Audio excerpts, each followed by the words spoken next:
ఎప్పుడైనా ఇరిటేషన్ వస్తుంటుందా ఇలాంటి బిహేవియర్ చూస్తే? అయ్యో ఇరిటేషను, నేను సీరియల్లో చాలా ఇరిటేట్ అవుతుంటున్నాను. ఒక్కడికి కూడా ప్రొఫెషనలిజం అనేది ఉండదు. మనం సినిమాలు చేస్తుంటే ఒక సీన్ కోసము వన్ మోర్లు ఆర్టిస్టులు ఇన్వాల్వ్ అయ్యి డిస్కస్ చేసుకొని, అరే నువ్వు ఇట్లా కూర్చో, నేను ఇట్లా, నీలా బాడీ లాంగ్వేజ్ దగ్గర నుంచి ఇంత హోంవర్క్ చేస్తే వాళ్ళ దగ్గర ఏముంటుంది? నువ్వు చెప్తున్నావు ప్రాంప్టింగ్, నేను అరుస్తున్నా అంతే, నీ మాడ్యులేషన్లోనే అరుస్తున్నా. నాకంటూ వ్యక్తిగతంగా ఏమి ఇండివిజువాలిటీ లేదు, నేను ప్రూవ్ చేసుకుందామని ఏం లేదు. నీలాంటి ఆర్టిస్ట్కి అవసరం లేదు కదా ప్రాంప్టింగ్.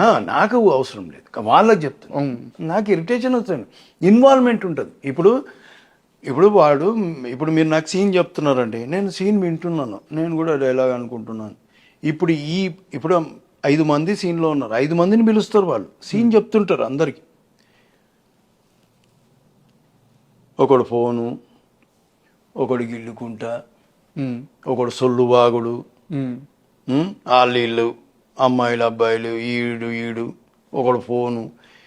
ఇంకా వాడు చెప్పేటోనికి ఏం ఇంట్రెస్ట్ ఉంటుంది? నువ్వేం చేస్తావు, ఇట్లాంటి దాంట్లో ఇరిటేషన్ రాదా?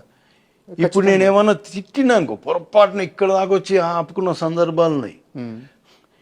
ఎందుకంటే అరే ఈ సీనియర్ కాబట్టి అనేసి ఉండు మనని అనే